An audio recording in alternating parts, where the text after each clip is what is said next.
സുഹൃത്തുക്കളെ, ചലച്ചിത്ര താരം ഷാനവാസ് അന്തരിച്ചപ്പോൾ അദ്ദേഹത്തിന്റെ സംസ്കാര ചടങ്ങിൽ മോഹൻലാൽ, മമ്മൂട്ടി, ദിലീപ് അങ്ങനെ തുടങ്ങി പൃഥ്വിരാജ് അടക്കമുള്ള പുതിയതും പഴയതുമായ താരകുടുംബത്തിലെ അംഗങ്ങൾ ആരും തന്നെ പങ്കെടുത്തില്ല, വന്നില്ല എന്നുള്ളത് വളരെ ശ്രദ്ധിക്കപ്പെട്ട ഒരു കാര്യമാണ്.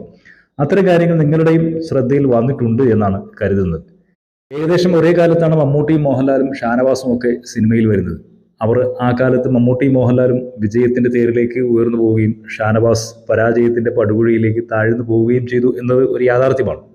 മമ്മൂട്ടിയും മോഹൻലാലും ചെറുവേഷങ്ങളിലൂടെ വലിയ താരങ്ങളായി മാറിയപ്പോൾ വലിയ വേഷത്തിൽ നിന്ന് ചെറിയ വേഷത്തിലേക്ക് ഇറങ്ങി ഷാനവാസ് പച്ച തൊടാതെ സിനിമയിൽ നിന്ന് ബിസിനസ് രംഗത്തേക്ക് മാറുകയാണ് ഉണ്ടായത്. എങ്കിലും ഇടയ്ക്കിടയ്ക്കൊക്കെ അഭിനയ ജീവിതത്തിലും നിറഞ്ഞു നിന്ന ഒരു സാന്നിധ്യം അദ്ദേഹം ആഗ്രഹിച്ചിരുന്നു. അതുകൊണ്ട് തന്നെ വ്യക്തിബന്ധങ്ങളായി മറ്റുമൊക്കെ ഇവരുമായി ഏറ്റവും അടുത്ത ബന്ധമുള്ള ആളുമാണ്.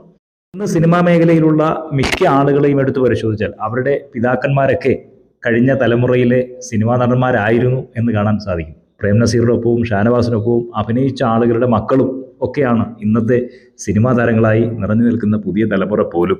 അപ്പോൾ ഷാനവാസിൻ്റെയും പ്രേം നസീറിൻ്റെയും കുടുംബവുമായി ഏറ്റവും അടുത്ത ബന്ധമുള്ള, വൈകാരികമായ ബന്ധമുള്ള ആളുകൾ തന്നെയാണ് മലയാള സിനിമയിൽ ഇന്ന് നിറഞ്ഞു നിൽക്കുന്ന ആളുകൾ.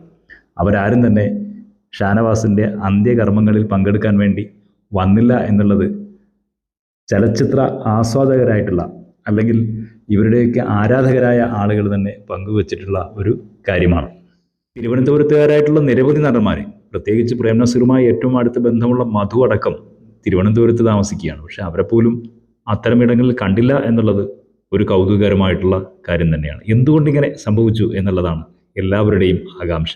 മമ്മൂട്ടിയും മധുവും ഒക്കെ ആരോഗ്യ കാരണങ്ങളാലായിരിക്കും പങ്കെടുക്കാതിരിക്കുക. മോഹൻലാലും പൃഥ്വിരാജും ഒക്കെ ഒരുപക്ഷെ വിദേശത്തുമായേക്കാം. ഏതായാലും കാര്യങ്ങളൊക്കെ ഇനി അറിയാൻ ഇരിക്കുന്നേയുള്ളൂ. പിന്നാലെ നമുക്കറിയാം. ഏതായാലും ഷാനവാസിന് ആദരാഞ്ജലികൾ.